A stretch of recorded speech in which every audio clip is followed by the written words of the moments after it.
Buenos días, hoy vamos a hablar de lo que es el control y el manejo, con pautas para el manejo de chinche en el cultivo de soja.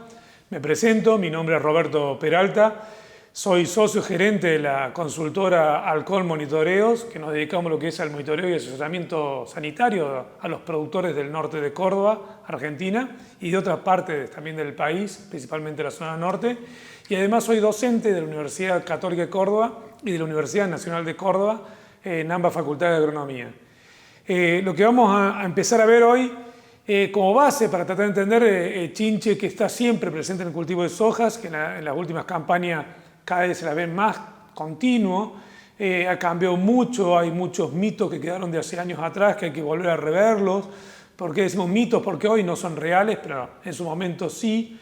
Cosas de que los movimientos de chinche, por dónde iba y cómo deberíamos controlarla.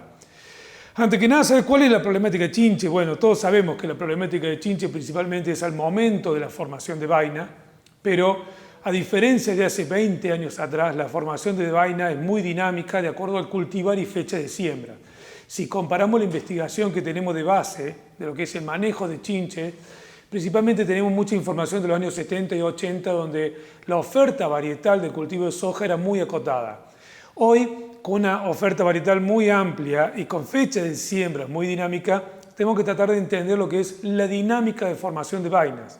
Acá, como ven en estos gráficos, una investigación de un ecofisiólogo, David Egli, que muestra muy bien la diferencia entre lo que es una soja determinada y una indeterminada, como la dinámica de la formación de vainas. Entonces no es lo mismo un ataque de chinche al inicio, a mediados o a fines de la formación de vainas.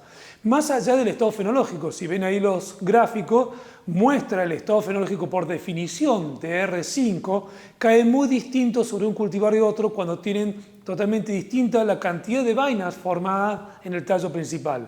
Entonces tengo que conocer muy bien mi cultivar a campo y mi fecha de siembra y cómo va a ser esa dinámica. Si yo voy a un lote que tengo todos los nudos con el mismo tamaño de vaina, me está dando la idea que está muy concentrada el evento, la formación, lo cual es menos plástico eso a permitir presencia de chinche. Uno que tenga, por ejemplo, tengo vaina más pequeña en la parte superior y más grande en la inferior, da una idea de un cultivar más plástico, o sea que tiene más en el tiempo más distribuido la formación de vaina, lo cual da más plasticidad para cualquier plaga, no únicamente chinche, sino cualquiera que pueda atacar vainas. ¿Qué quiere decir esto? Que hay cultivares que pueden tolerar más o menos daño, yo tengo que tenerlo en cuenta. Entonces tengo que sí o sí apoyarme en un monitoreo continuo, tanto de la población como del cultivo y su estado fenológico para la toma de decisión. Si ven este otro cuadro acá, David Egli en un trabajo muestra que atrasando la fecha de siembra también se comporta distinto la formación de vaina. No es únicamente el cultivar, sino también por fecha de siembra, como le veníamos mencionando. Entonces, metiendo de lleno en la biología de la plaga, pongo esta foto que es Piezoduro guildini. ¿Por qué? Porque es la más agresiva en el cultivo de soja, la que más daño causa cuando comparamos con otras especies como Nesara viridula o Dicero furcatus, una que ha avanzado mucho en las últimas campañas, que se toma como la menos dañina en el cultivo de soja. Sí, recordemos que si hay una razón por la cual chinche generalmente se mantiene raya más de una campaña y está ahí latente y es muy dinámico esto, es porque hay una red trófica entre parasitoides, predadores y la especie fitófaga, en esta cuestión chinche. Como ven acá, tenemos un montón de micro y menópteros que trabajan a favor nuestro. ¿Por qué estamos planteando esto? Porque cuando yo veo que empieza a haber chinche, por más que esté muy lejos del estado reproductivo, siempre se dice, hagamos una aplicación para tener menor incidencia a futuro. Nunca lo podemos asegurar, porque nunca sabemos cuál es la tasa de supervivencia de los huevos que se pueda dar a posterior. Esto lo planteamos para valorar el control biológico. El control biológico nos ayuda muchas veces, no solamente a evitar controles, sino que en el caso de que tenga que hacer control, si yo lo respeté de antemano, voy a trabajar con menor presión de plaga. Entonces sepamos que hay un montón que trabajan a favor nuestro, como son estos micromenópteros que no lo vemos, que son parasitoides de huevos, y después sí tenemos otros que sí los observamos más fácil, que son parasitoides de adultos. Por ejemplo, en el caso de esta mosca taquínida, que parasita a adultos de Piezodorus como de Dickelops. Entonces, ¿qué estamos viendo la dinámica de la formación de vaina? Que las principales chinches que estamos teniendo hoy en la región son, como decía, Piezodorus, la más agresiva en soja, en segundo lugar Nesara y Dickelops. Y tenemos otras eventuales que están dando vueltas en los lotes dependiendo mucho de la flora, como es Edesa. Esta campaña en mi región argentina vemos que hay mucha más Edesa este invierno que otros años. Atamautus hematicus, la chinche sanguinolienta, que todos los años aparece de acuerdo a cómo cambia la flora de los lotes. En esto es importantísimo que veamos cómo estamos cambiando la flora de nuestros lotes para ver cómo está cambiando la entomofauna. No es lo mismo tener ciertos cultivos de cobertura para decir que todas las chinches son iguales. Por ejemplo, se está hablando mucho de los cultivos de cobertura y de servicio como son vicia o centeno. Si siembro vicia, seguramente favorezco la presencia de Piezodorus, la chinche de alfalfa. Si siembro centeno, favorezco seguramente Nesara. Eso se ve cómo cambia la dinámica en los lotes. Y esa idea que siempre se tenía que chinche se iba del lote durante el invierno y volvía en el verano, eso siempre es en el sistema de convencional, cuando todo el mundo, en los años 80 principalmente, 70-80, se profundizaba el arado durante el invierno. Obviamente no había refugio para chinches, no había malezas. Hoy con las malezas que dan los lotes en siembra directa, más los cultivos de cobertura, ya la población de chinches se hace más estable en lote a lote, lo cual tenemos que ser muy finos en el monitoreo. Como vemos, cada vez que tenemos senecio, tenemos Atamautus. Este es un ejemplo que siempre ponemos.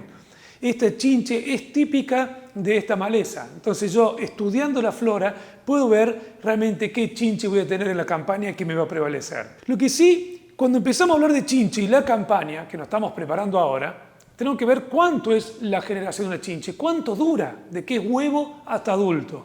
Eso varía con la región, varía con la latitud, pero se puede tomar un promedio de que esta evolución de huevo que pasa por su estadio ninfales hasta adulto son aproximadamente entre 35 y 40 días. Si lo tomamos a grosso modo, un mes, digamos que un mes hay una generación de chinche. Entonces mi pregunta es, ¿cuántas generaciones tengo desde que estoy sembrando hasta que cosecho en el cultivo en cuestión? Si es un cultivo como un poroto, que tenemos a veces ciclos muy cortos que son de 60 días, si tengo un poroto o una soja de 90 o 120 días. Entonces tengo que saber si tengo 1, 2 o 3 generaciones en mi cultivo. Y sobre eso saber qué generación va a caer en el periodo más crítico para el cultivo, que es justamente la formación de vainas y de granos. Entonces, en base a eso, sirve mucho el monitoreo de invierno. El monitoreo de invierno, cuando las chinches están aletargadas para nuestra región pampeana, si vemos en cierta fecha que empiezan a activarse y hay picaduras, tanto en trigo como en algún otro verdeo, por ejemplo, este es el caso de Nesara, si vemos que hay picadura y daño, registramos la fecha, sabemos que es la generación invernante que se está despertando para empezar a dar la primera generación de la nueva campaña. Entonces eso veíamos en el monitoreo de la campaña pasada, que el 9 de septiembre empezaban las primeras actividades y ya las ninfas solitarias las veíamos el 14 de noviembre. Esta era nuestra primera generación de verano, en el 14 de noviembre. Eso es muy interesante cuando hace monitoreo en invierno, ver cuánto más o menos se puede adelantar y cómo viene la evolución de chinche la campaña. Repito, no significa que si yo estoy diciendo que es un problema que se está dando más lote por lote, no significa que un control en mi cultivo de invierno voy a tener menos chinche futuro. Es imposible preverlo, porque tengo que conocer muy bien cuál es la tasa de supervivencia después de las próximas generaciones, muy variable. Entonces no queda otra más que seguir monitoreando hasta el momento crítico del cultivo para ver si es necesario o no un control. Que el momento crítico es justamente aquí. A partir de la floración tengo que afinar mucho más el monitoreo para cuando ya pasamos a R3, R4, si empieza a haber chinche ahí que está interactuando y causándome daño con el aborto de vainas, o peor aún, cuando avanza el cultivo y es poco flexible, poco plástico, recordemos que en R3, R4 todavía está formando otras vainas, pero ya en R5 inicio ya se detiene la formación de vainas para el cultivo empezar a decir voy a formar granos. Ahí ya empieza a perder muchísima plasticidad y es donde los mayores daños pueden ser observados por estas especies, principalmente por Piezodorus, que cuando hacen picadura abortan grano y muchas veces el productor de campo esto no lo observa, porque eso que queda como un grano muy deformado, muy pequeño, que a veces le solemos decir en la jerga las lentejitas, en la cosechadora eso no se ve porque se va por la cola. Entonces el productor muchas veces cuando ve la tolva y dice tuve daño por chinche, generalmente en la tolva es porque son las picaduras en estado más avanzado, que es el grano abollado. Pero el grano en R5 inicio difícilmente se ve en la tolva y es un daño a veces que es muy grave y pasa sumamente oculto para lo que es la visión del productor o del técnico a campo viéndolo en el final de la campaña. Esto necesita sí o sí de un seguimiento y un monitoreo. Obviamente que mientras más avanza el cultivo, menos daño me va causando lo que es en la parte producción. Ojo, distinto es cuando hablamos de producción de semillas, estamos hablando de producción de kilos por hectárea. En producción de semillas sabemos que afecta muchísimo, incluido hasta R6 y R7. Entonces tengo que ver los momentos susceptibles del cultivo y cuándo ocurre esa presión. Sobre eso tenemos que tener una guía. Hay ciertas guías, hay muchísimas publicaciones, tanto aquí en Argentina como allá en Uruguay, Brasil. Muestro acá de algunas de Argentina, de algunos entomólogos. Esto es de Juan Carlos Gamún, de Nicolás Giannone, que hizo una actualización de los umbrales de chinche, de aquel viejo umbral de 2 por metro lineal. Nicolás lo que hizo acá fue actualizarlo, trabajó sobre 2 especies en distintos momentos fenológicos. En R3, R4, en inicio de formación de vaina, después de grano y finales. Como ven, Piezodorus era la más dañina y toma aproximadamente una chinche cada 2 metros lineal como un valor de umbral, como un valor de referencia. No significa controlar o no controlar con un valor menor o un valor mayor estás pasado, sino un valor de referencia para saber cuánto es mucho o poco a la hora que estoy monitoreando. Si vemos valores similares, un poco más finos, más ajustados, son de Gamundi, trabajando en estado reproductivo, y lo interesante de estos dos trabajos para complementar la información, que acá, como principalmente Gamundi trabajó sobre Piezodorus, no diferencia especies, pero sí cultivares. Como ven, un cultivar ciclo largo tolera el doble que un ciclo corto. Eso muestra cómo el cultivar tiene más plasticidad. Vemos que Piezodorus a siembra 52 tolera 0,7, cuando cultivares largos toleran 1,4. Esto da una idea para saber cómo tengo que manejar la información que les decía. Ver el cultivar, ver el ciclo de la chinche y el momento oportuno. Viendo esto es como mejor le voy a sacar provecho a un eventual control químico que voy a hacer. Sobre esto también hay que tener en cuenta, siempre preguntan si las ninfas hacen daño.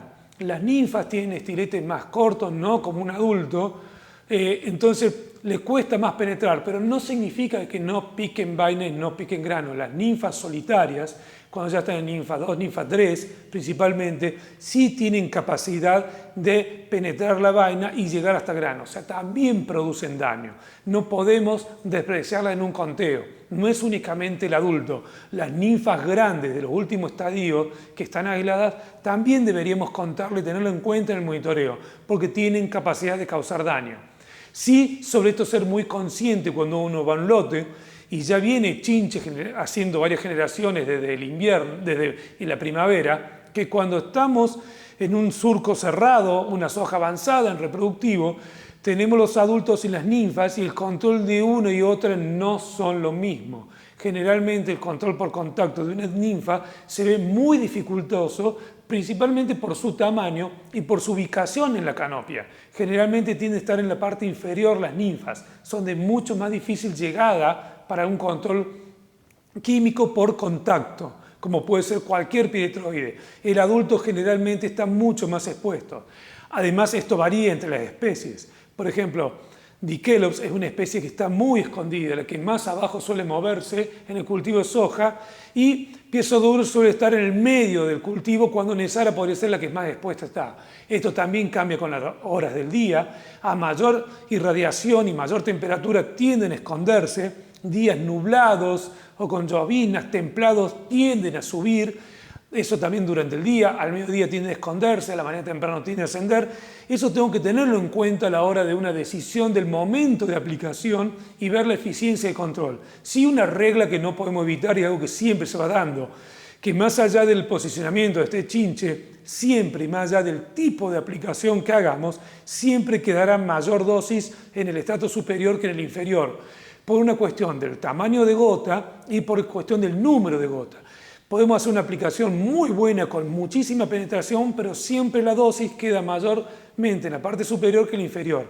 Esto para tener en cuenta cómo manejar la calidad de aplicación y el momento y saber por qué tenemos más control sobre una especie o sobre un estadio de la misma especie por las cosas que venimos hablando. Sí, darnos cuenta cuando uno por ahí se mete en la boca el lobo. Esto lo planteamos, un cultivar de siembra muy tardío se va a exponer a generaciones con mayor población de chinche, que son las últimas generaciones del verano. Esto es un ejemplo de la región nuestra. Porotos sembrados en enero, se expusieron su madurez allá en mayo y la presión de chinche era altísima. No parecía significativo para el productor del técnico de campo y le mostramos al momento de la cosecha cómo era el daño a las vainas.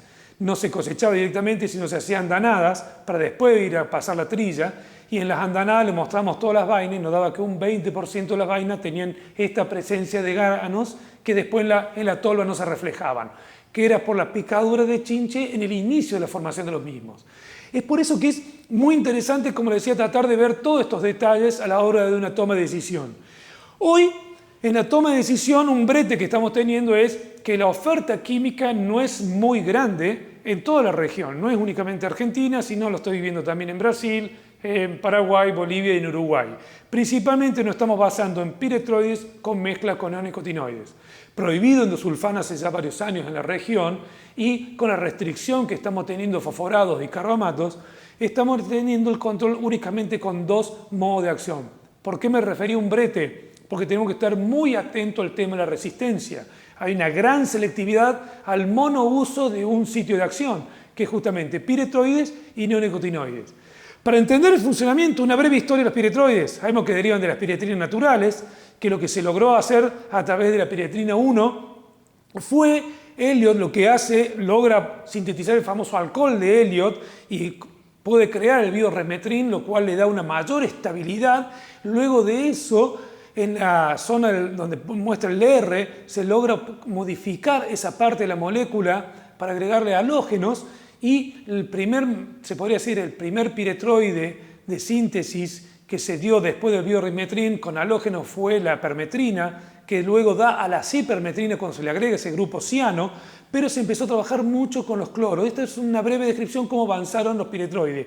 ¿Qué se lograba hacer con esto? Darle mayor estabilidad en el ambiente. Las piretrinas naturales, de defecto era su inestabilidad en el ambiente. Estos eran más estables en el ambiente y no eran tan fotolábiles. Eso es lo que se buscaba.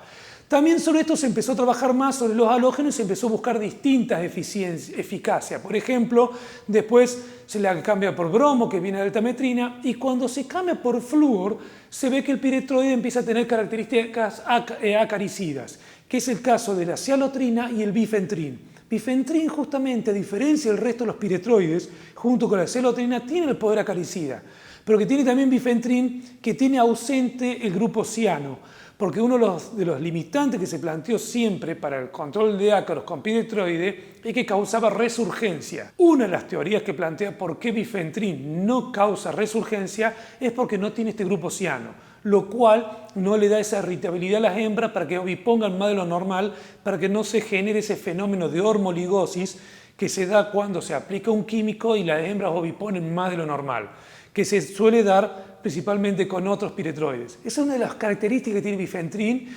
además de su doble anillo sin la unión de oxígeno que le da más estabilidad en el ambiente. Esa es una de las propiedades. Sí, una propiedad que tienen todos los piretroides es que son todos principalmente de contacto. Aparte de actuar por ingestión en masticadores, pero principalmente de contacto, y son todos muy lipofílicos.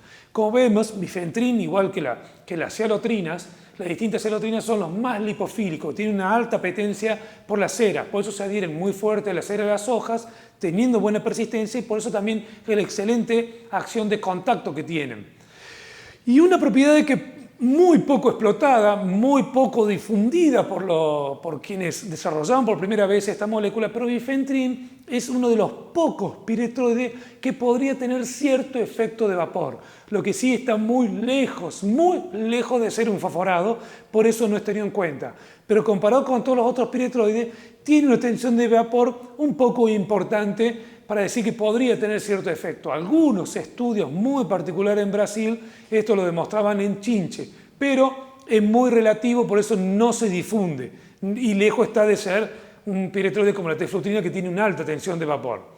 Sí, esta propiedad de contacto, hay una novedad para los que estamos estudiando en esto. Siempre hablamos que el contacto era porque penetraba la cutícula. La pregunta es, ¿qué cutícula? Cuando empezaron a trabajar otros investigadores, unos japoneses que vamos a mostrar, pues siempre mostramos esta capa que tienen los insectos de difícil penetración, donde está la quitina, donde está lleno de proteínas, tiene esa capa cerosa, donde tiene que penetrar el piretroide para llegar al sistema nervioso, muy difícil de llegar a ello. Entonces, si el piretroide tocase un pelo nervioso, lo controlaría en el acto, pero sabemos que la mayoría de los pelos, por ejemplo en orugas, son cuticulares, entonces ve que atravesar esa capa es muy difícil atravesar esa capa, que el insecto lo aísla justamente, y es su primer gran defensa, esa capa que tiene el insecto. ¿Qué demostraron los japoneses? Que la penetración no es directamente a través de todas las partes, de cualquier parte del cuerpo. Lo que mostraron estos japoneses, que está este trabajo publicado, un trabajo científico espectacular, lo que mostraron que la vía de penetración principal de los piretroides y los insectos es a través de los espiráculos. Si vemos, por ejemplo, dónde tiene chinche los espiráculos, los tiene ahí. ¿Qué hicieron estos japoneses en ese trabajo que muestran? Tomaron, no es sobre chinche, lo hicieron sobre cucarachas, pero le taparon los espiráculos, y otras que con los espiráculos sin estar tapados, y varias muestras veían que la que tenía los espiráculos tapados, cuando hacían el contacto a distintas concentraciones, no lograba un efecto de mortandad como la que tenía los espiráculos destapados. Cuando hicieron un gran seguimiento, vieron que la vía principal de penetración es a través de los espiráculos. ¿De qué nos sirve esta información al campo? Que estos productos necesitan una muy buena calidad de aplicación. No puedo dejar de prescindir de excelentes coadyuvantes que logren un buen contacto y un buen mojado del insecto para lograr un control. Es sumamente importante eso para lograr el volteo, ese efecto de contacto por piretroides en chinches. Y lo que hace con neonicotinoides, que hacemos con estas mezclas que muchos confunden, no es un sinergismo. Generalmente sinergismo, para sintetizarlo, es cuando 1 más 1 es igual a 3, cuando junto dos propiedades y se exacerban esas otras propiedades. En este caso, cuando 1 más 1 es 2, es cuando suman las propiedades y se suman únicamente, se habla de complementación. La mezcla de piretroide y neonicotinoide es una complementación, donde uno busca el objetivo de volteo, de la especie que tengo estoy volteando. Los neonicotinoides en general tienen muy poco volteo, es prácticamente despreciable el volteo que tienen. Es muy bajo su efecto por contacto. Entonces, lo que hago con neonicotinoides, lo que interesan es que actúan por ingestión en la descendencia que me están dejando esos adultos que logré controlar por contacto. Su principal propiedad justamente es la sistemia. Son productos sistémicos que una vez que llegan, penetran y se van difundiendo por la hoja. Si vemos, son la mayoría más hidrosolubles que liposolubles, a diferencia de un piretroide. Como ven, este indicador, que es el coeficiente octanol del agua, lo demuestra, que si recuerdan los gráficos eran mucho más grandes, valores de 5, 6 en piretroides. Estos están en valores por debajo de 1, son muy hidrofílicos los neonicotinoides y no tienen prácticamente tensión de vapor, es despreciable la tensión de vapor que tienen. Una vez que penetran, se difunden con el torrente del agua. Se van difundiendo en forma sistémica. Como ven ahí, donde se aplica el piretroide no se mueve. Esa pequeña difusión que ven es por la difusión en la cera de la hoja. Lo que ven, esa difusión a los siguientes días en la hoja del neonicotinoide, es como va siendo arrastrado por dentro de la hoja por el torrente del agua. Entonces, ¿cuál es el objetivo? Piretroide, como decíamos, tocar y poder controlar ese chinche. Y el sistémico es que las ninfas que van naciendo, que hacen picaduras de prueba por todos lados, cuando piquen, sean controladas por el neonicotinoide. O sea, y ahí está la complementación. El piretroide va a controlar la población existente y el neonicotinoide las que a posterior van naciendo. Esos huevos que quedaron, porque si tuve adultos seguro ya hay huevos en el lote, esos huevos que han quedado, cuando van naciendo el neonicotinoide tiene un efecto sobre ellos. Y acá, bueno, muestran otro ejemplo, cómo aplicando en tallo, esto en campo es muy difícil, esto en laboratorio, que se dé a campo, pero sí en laboratorio se muestra que aplicando en tallo se mueve por tallo, y la sistemia que puede tener los neonicotinoides. ¿Qué diferencia hay entre ellos? Bueno, esto es un viejo manual de lo que era la empresa Novartis, muestra cómo Todos los neonicotinoides son sistémicos, uno más, otro menos, pero todos se mueven. Ahí vemos acetamiprid, que es el de mayor rápida penetración en la planta. A las 6 horas cuando más se observa presencia de él adentro. A los 3 días son todos prácticamente iguales. Y si pasado los 14 días se podría decir que acetamiprid es el que menos persistencia tiene en hoja, que muchos lo muestran como desventaja. Eso con mucho cuidado. Yo diría que ya estaríamos con una gran ventaja. 14 días, si hice un buen control con el piretroide, y el producto quedó ya, me nacieron la mayoría de los huevos, ya está el control, no necesito mucha más persistencia al neonicotinoide si logré darle un tate quieto a esa población y que mi cultivo de soja siga avanzando. ¿Por qué planteamos que no, que es, como lo veamos, es una ventaja o una desventaja esa menor duración? Este es un trabajo, por ejemplo, que está publicado en una página muy interesante del Instituto de Investigación de Pesticidas. Lo que muestra esta página, algo que están siendo muy cuestionados los neonicotinoides hoy en todo el mundo, principalmente en Europa, es por su daño en las abejas. Pero una cosa es decir neonicotinoide y otra es decir cuál neonicotinoide. No todas las moléculas son igual. Y este gráfico lo muestra. Imidacloprid, la molécula neonicotinoide más utilizada a nivel mundial, uno de los problemas que tiene en el ambiente y para las abejas es que era uno de los más tóxicos. Si ven, a menor valor, más tóxico es. Quiere decir que menos cantidad de molécula me logra matar la misma población de abeja. En este caso se toma la dosis letal 50. Si ven, del imidacloprid es 0,004 microgramos por abeja para lograr matar la mitad de la población de abejas que estoy evaluando. Cuando acetamiprid es 14,5. Esto me está queriendo decir que para las abejas, acetamiprid es 3.600 veces menos tóxicos que imidacloprid. Entonces, por eso no podemos meter todo en la misma bolsa. Y si ven, el EPA, la Agencia Ambiental de Estados Unidos, toma como alto, moderado o bajo la DL50 de acuerdo a cuántos microgramos son necesarios para matar esa población de abejas. Dice que lo considera como bajo aquellos que son valores mayores a 11, donde justamente entra acetamiprid y quedan de lado los otros neonicotinoides. Entonces, por ahí a veces eso de la persistencia o no, hay que verlo, si es tan ventajoso o no. En este caso, esta molécula acetamiprid es ventajoso que no sea persistente y logra el mismo efecto de control, que es lo que estamos deseando. Esa población de ninfas que van a nacer después que logre el control con el piretroide.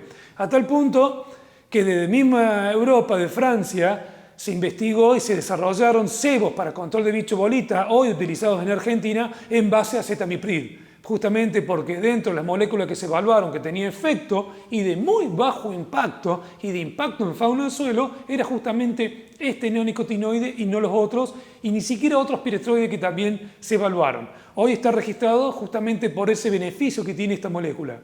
Y esto, para cerrar, esto que decíamos, la dinámica, cuando recién salieron los productos en mezclas y estamos empezando a querer dejar el endosulfán en Argentina, estoy hablando ya hace varios años atrás, con el ingeniero Iberzábal hicimos una serie de ensayos y este fue uno de los que más nos cerró cosas que veíamos en el laboratorio. En el campo de la Universidad Católica había un montón de parcelas de soja, era un ensayo varietal, donde habían querido medir ciertos parámetros y lo habían dejado, ya no lo seguían más, no iban a ir a cosecha esos lotes. Entonces era una cuestión de que chinche migraba y se movía para todos lados en las parcelas con distintos grupos de madurez. Aprovechamos esa parcela para evaluar los controles. Cuando evaluamos los controles y utilizamos mezcla de acetamiprid, en este caso con otro piretroide, con lambda-celotrina, novifentrin, y usamos tiametoxan con Z-metrina y tiametoxan con lambda, lo que evaluamos acá, comparado con el testigo, fue justamente eso que quería evaluar, el volteo versus la persistencia.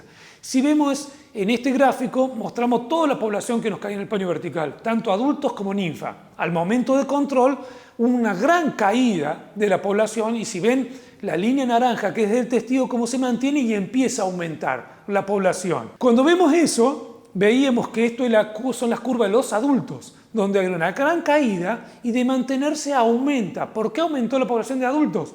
Por migración a las parcelas que había. Y no solamente migración, sino porque algunas ninfas iban convirtiéndose en adultos en los días siguientes. Pero había un aumento de los adultos. ¿Qué quiere decir esto? Que una vez que hicimos el volteo con el piretroide, el neonicotinoide no tiene efectos sobre los adultos. Es prácticamente despreciable, que era lo que veíamos en el laboratorio, que no tenían efecto estos neonicotinoides en los adultos, que después se incrementaba la población.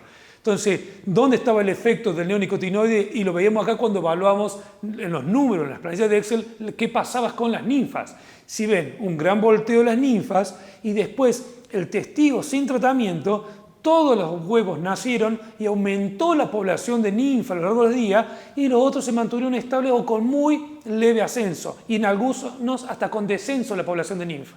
Esto es como cierre de un ensayo que hicimos para ver lo que veíamos. En otro ensayo, esto lo evaluamos mucho más fino en este particular porque nos gustó la distribución de las parcelas y para cerrar cosas que veíamos en el laboratorio de lo que ocurría en el campo. Entonces, con esto cerramos y para dar una idea, y vamos dándole lugar a las preguntas, para lo que quieran pertinente, sobre cómo manejarnos con estas mezclas.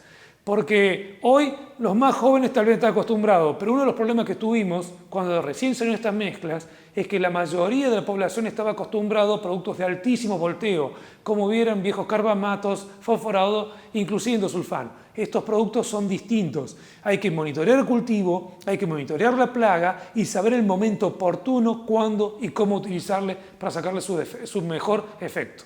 Muchísimas gracias y esperamos las preguntas.